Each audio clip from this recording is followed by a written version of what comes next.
Am I reading your status updates then in your Slack, and those are all Claude generated? I'm never actually writing anything anymore. I've been just reading Claude the whole time. Okay, good to know.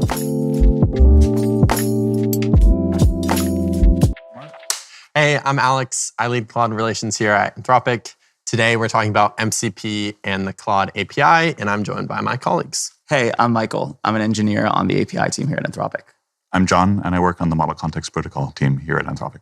To kick us off here today, I really want to give a high-level overview of just what is MCP. MCP is the Model Context Protocol, and it's a way of providing external context to models. And so if you have a chatbot and you're in a conversation, the history of your conversation is your context, and the model only has the ability to see everything that you've typed in, which is really useful for some kinds of tasks like help me solve this problem or write this thing. But sometimes Claude needs access to things outside of its box, like it needs to be able to talk to the internet, or it needs to be able to reach out to a travel agency to book your flight.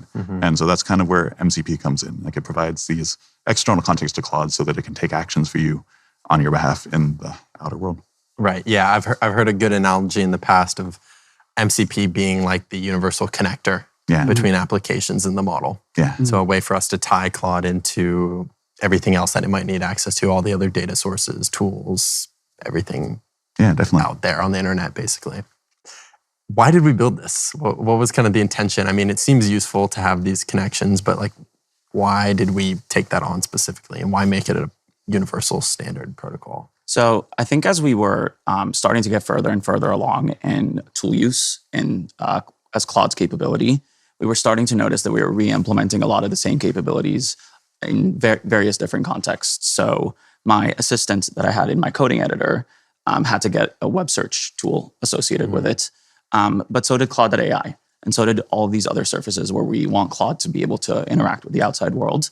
And we figured it would be good to have a single unified protocol that we can implement a set of functionalities once and take that everywhere. So build it once and configure everywhere. So the same web search functionality that I might get on Claude Code will be the same web search functionality that I would get on Claude.ai. Okay, that makes sense. Creating that universal compatibility, basically, when we have tons of applications that might need these same connections.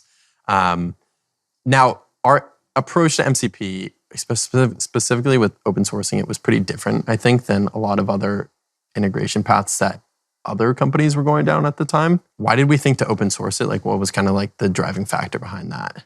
I think there's a lot of value in open standards to allow a wide network of engineers, companies, individuals to go and build an ecosystem around something. And we could have gone and built the Claude app connector that allows you to tie your things into Claude, but then like you end up with a really kind of bad user experience for if you're using multiple models. If I'm a company like Asana and I want to go connect, like, do I have to go implement my Claude connector and my OpenAI connector and my Grok connector and my Gemini connector? And that ends up being kind of a nightmare. And one of the things that we had noticed is that models having access to external context is kind of good for everyone. It's like a rising tide floats all boats type of situation. And we had this internal protocol that was really valuable for us standardizing our model interactions. And so we went and open sourced it as a way of being like, hey, like, we found this useful, maybe the world would find this useful also. And it got incredibly popular, incredibly fast. Like, it turns out a lot of people had the same kind of need and jumped on it and started just hacking together. Even with like the minimum support, people started hacking together really incredible dev environments, and it kind of like boosted. I think it was the fastest growing open source like protocol like in history. Wow. It's been truly kind of stratospheric growth in there, and there's like a massive need for it. Yeah, so we went and open sourced that, and since this has taken off, it's truly succeeded our wildest dreams when we're releasing this like little specification. And so we've done a lot of work as this is starting to move between a neat way for Anthropic, a project for Anthropic to go and get context to its models into an industry-defining standard like ecosystem. We've done a lot of work to go and move that into a proper open source foundation and like work with all the other providers and make MCP something that's durable and is here for the long term. What is the lay of the land actually on MCP right now, both in terms of like the open source community, but also the technical spec itself? It's been like, I guess, almost a year, a little under a year since we first announced it. And I feel like a lot of folks still have kind of intuitions that were based in how it was, earlier this year in early 2025 or something around that. But the protocol is moving so fast and things are changing. What's like the current state in your guys' mind of MCP? I feel like a big aha moment for me, at least, was when we released remote MCP support. Some of the initial quirks of the protocol were that you had to run everything effectively by yourself, which prevented providers of MCP servers like Asana from being able to host their own servers that you could just access very, very quickly. And it made the setup process very, very, clunky. And I think that, a very big step change, in my opinion, was when we kind of provided first-class support for remote hosted MCP servers that drastically reduced the setup process so that end users can just get started fairly quickly. And now we have a registry of these servers, so people can actually like upload these to the registry, and then we like authorize them or we approve them. And yeah, totally. So the open source the open source project we've just released a central registry of MCP servers. In kind of keeping with the open source ethos, we have both a registry that's hosted at the Model Context Protocol organization site and also a standard that allows other organizations to extend the registry, pull that information in.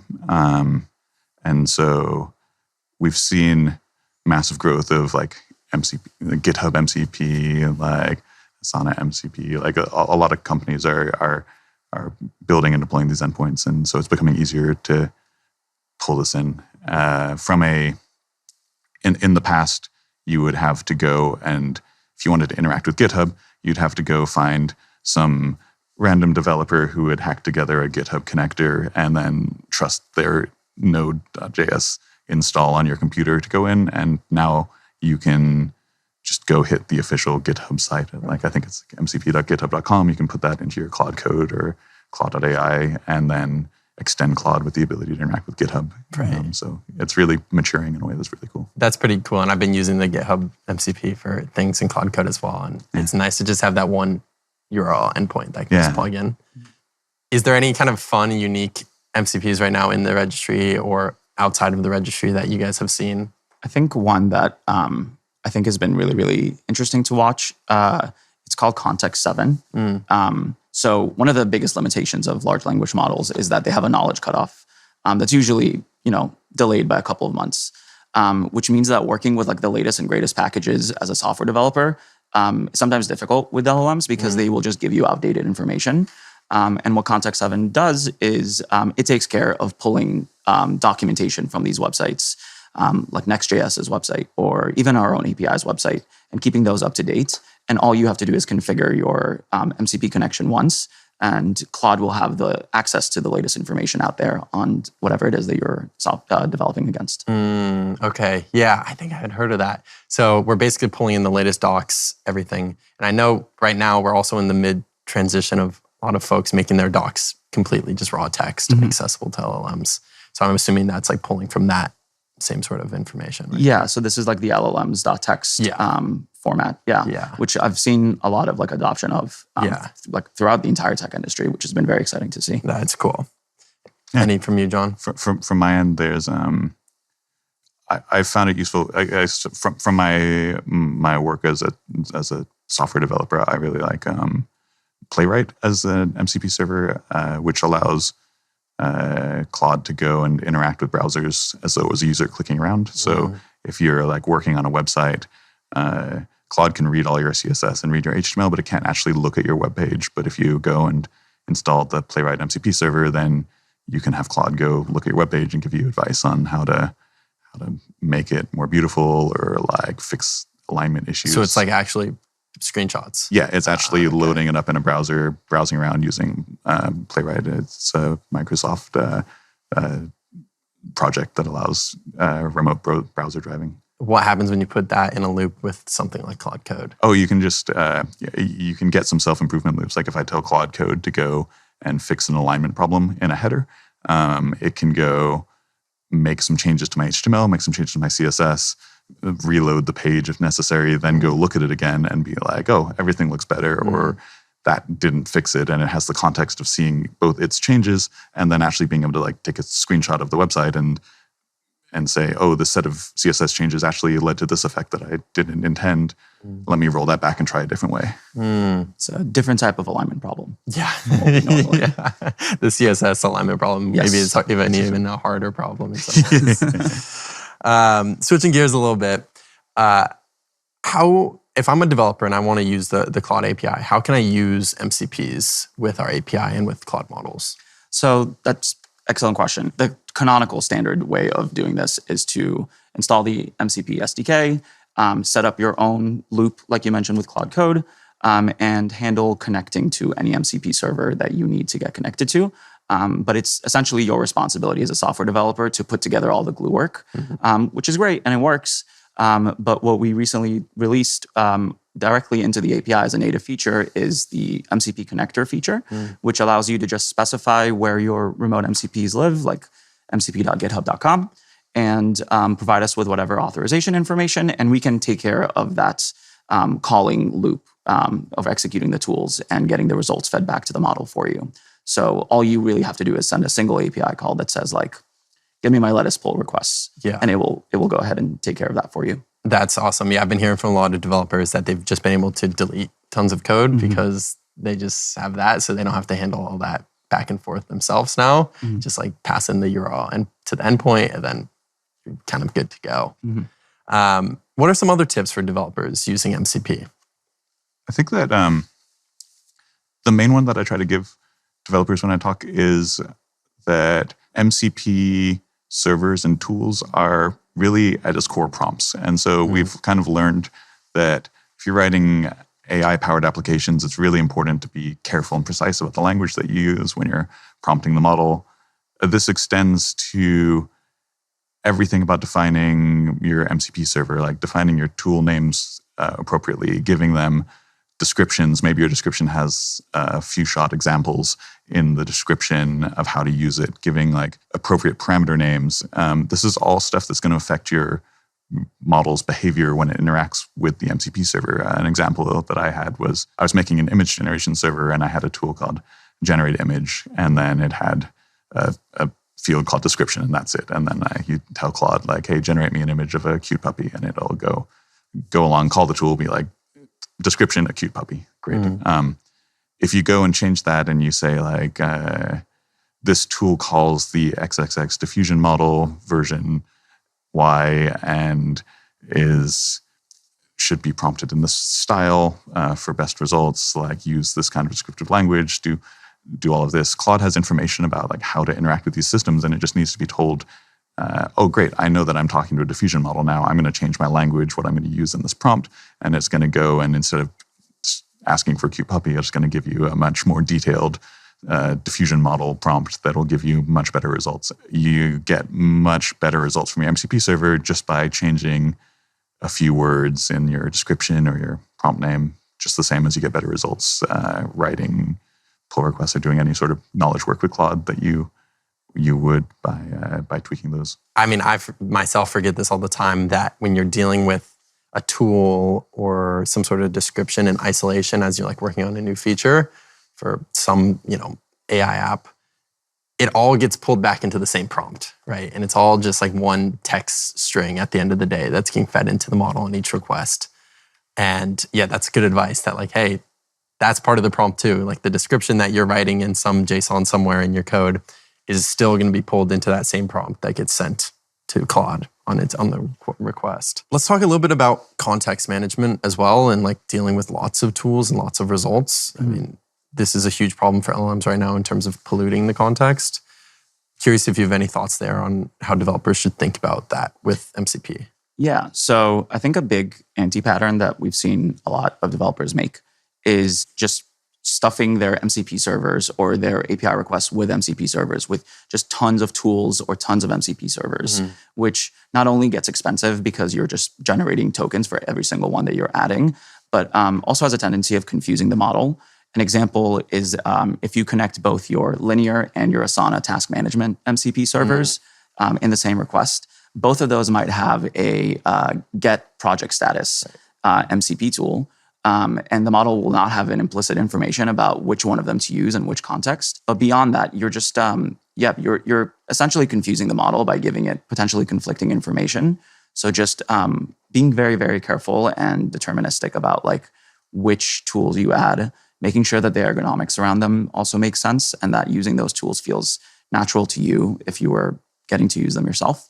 But beyond that, making sure that you, just don't include any information that might not necessarily help with the current turn of user prompts. So sometimes older parts of the conversation that might involve very introductory information, like, what's the weather today, might not be as relevant much later on in the conversation when you are moving on to the latest news or some other information that you need from the model. I often get asked, how many tools can I pass into Claude, or how many MCP servers can I hook up at one time? And it seems like it's not so much a number question, rather it's like a how distinct are the tools from each other and how well defined and scoped out. Is that correct? Or is there also kind of like a absolute number of MCPs? I think you also end up with an absolute number. Like if your context window is X tokens, each server is going to pull in a number of function definitions. Each of those is going to eat it up. So you're going to just start, as you give LLMs more information, it makes it harder for them to make good decisions. And so even though it will probably work if you hook up to a bunch of servers, it'll probably work better if you can give Claude a subset that's relevant to the task that it's looking at. One other point coming out here from what Michael was saying is if you're designing an MCP server, generally, if you can have one or two tools in your server versus having 15 or 20 tools, it'll help the model a lot. And so it's sometimes MCP like interface development is a bit different than API development, where we're feeding these into LLMs. And if you give a tool a description that maybe takes some natural language or has like as part of like filling out the parameters, the model's going to make some decisions and generates some text. You can maybe get away with, instead of an API where you'd be like get projects, get posts, get users, you might just have a like get info tool where because you're calling LLM will be able to like look at your description and fill out whatever information it needs. And that way you can provide like a much smaller set of tools. You will both play nicer with other MCP servers, and you'll ensure that your server gets called more efficiently, appropriately. Right. So it's not always a one-to-one translation. Like there's different levels of abstraction that you can apply. And perhaps the API spec is not the best defined thing for the model to take in either. Yeah. So you guys live and breathe MCP all day, every day, basically. How are you guys using it, whether it's at work or whether it's at home or a side project or anything else? I know the example with Playwright, but is there other ways that you guys are experimenting with MCP on the side? One of the biggest use cases that I've found personally is Anthropic is often an information highway. There's just so much information all over the place between our Slack and our docs and our code base. And getting the latest status on how the project that I'm currently on is going is not often very, very easy to understand from just a single source. So what I've gotten in the habit of doing is I will either on Cloud.ai or on Cloud Code set up my MCP servers to connect to all these various locations. And I'll just ask it, hey, here's a couple of examples of past project updates that I've written myself. Can you go find information from the last week and generate a status update using the same exact format? And I would say that like the success rate on that is much, much higher than I originally thought. Am I reading your status updates then in your Slack, and those are all Claude generated? I'm never actually writing anything anymore. I've been just reading Claude the whole time. Okay, good to know. How about you, John? I've found a couple of angles from hacking around my home hardware. I have some MCP servers running on my home network that can control things around my house, and so I can go and in a conversation with Claude be like, hey, like did I leave my door unlocked this morning? And Claude can say, yeah, your door is currently unlocked. Would you like me to lock it for you? And come back and be like, yeah, that would be great. that sort of thing's really useful, kind of fun to play with. It kind of feels like a sneak peek into what the future world might look like. There's kind of a magical feeling with MCP servers because you get these sort of emergent properties from adding them that you might not expect. Like an example of this is when we started playing with MCP servers, I built a knowledge graph server with some of my colleagues here at Anthropic. And a knowledge graph in this case is? A knowledge graph meaning we wanted to give Claude the ability to take memories and form like connections between memories. And so it's an MCP server that had two tools. It had a create memory tool and a connect memory to other memory tool. And the simplest possible interface. And we hooked this up to Claude, and Claude suddenly, you'd have conversations with Claude and it would enter investigative journalist mode where I'd say, like, I play piano, and Claude would be like, that's amazing. What do you like to play? And I'm like, I like to play Rachmaninoff. And it's like, is there anything that's your favorite there? And I'd look at the knowledge graph, and Claude is going and scribbling down and be like, user has sophisticated classical music taste. And it's like trying to find is skilled in instruments. And that's just from such a small change that you provided. And one of the really cool things with having MCP as a protocol is if you hook in your Gmail server with your home automation server, then maybe you can go and Claude can figure out some way to solve a problem that you ask it by connecting those two together you might never have thought of. Right. Yeah. So there's kind of that fuzzy in between when these things all get hooked together where pair that with Claude's kind of general intelligence and interesting things can happen. And it's like one of the core differences between MCP and like traditional structured APIs, where because everything is so fuzzy and because the LLMs are smart enough to just kind of smush it together, like you care a lot less about contracts. Like there's this interesting property where if I have an MCP server for interacting with Gmail, and then I go and I do some evals and I find like a better set of tools and descriptions to interact with Gmail, and it changes it from 15 tools with this set of descriptions to like 2 tools with the other one. I don't have to go and roll out a new version of my API for that. Like if you're changing your API in a massive way like that, you have to deal with breaking changes, talking to your users, doing all of that. MCP, I can just roll that out. And because the intent of the MCP is to allow Claude to interact with Gmail, it's not like I'm going to provide a read emails tool and a write email tool. So it's really cool. It's about more like the higher level intent and like actions, rather than like the specific technical detail of how we get there. Yeah, that's really cool. So where's this all headed? Where's MCP going to be in 6 months, 12 months, a year plus? That's an interesting question because I've always viewed, like John said, MCP is a protocol. So it's very interesting to see popularity for a protocol, considering that if MCP is successful and us and everybody that integrates with it did their job right, we should never know that MCP is happening under the hood. It should just be you using whatever program or app that you're using, and MCP is happening under the hood, just making everything glue together, and LLMs kind of configure everything. So you're just giving it the arms and the legs that it needs. But yeah, it's always been interesting to me to see the hype around MCP. Right. Do you think that's going to continue? Is there like a plateau here, or what does that actually look like in terms of protocol? Is there any sort of precedent we can look at to like judge MCP against? I think it's hard applying a precedent to anything in the world of AI that we're in. But I definitely see a lot of the stuff that John and his colleagues over on the MCP team have been doing is very exciting. And to me, it's been amazing seeing companies big and small come to the table and come talk about how we can proliferate it and make it this ubiquitous thing that is just everywhere, the same way that, I don't know, our internet is.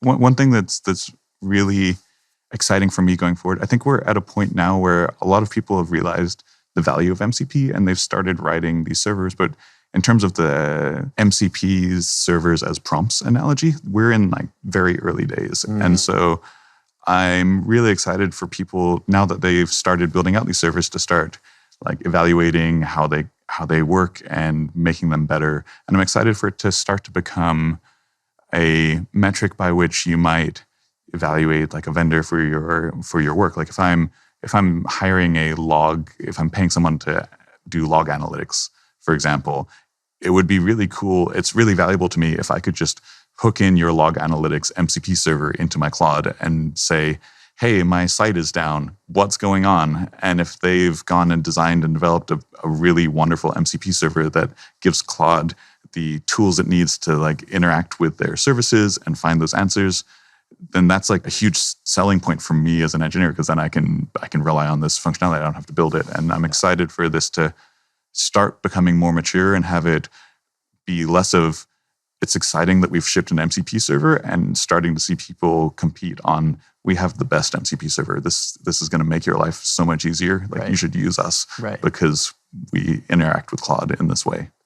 Well, I'm excited for that future as well. Thank you guys for coming on. This has been great. Thank you so much.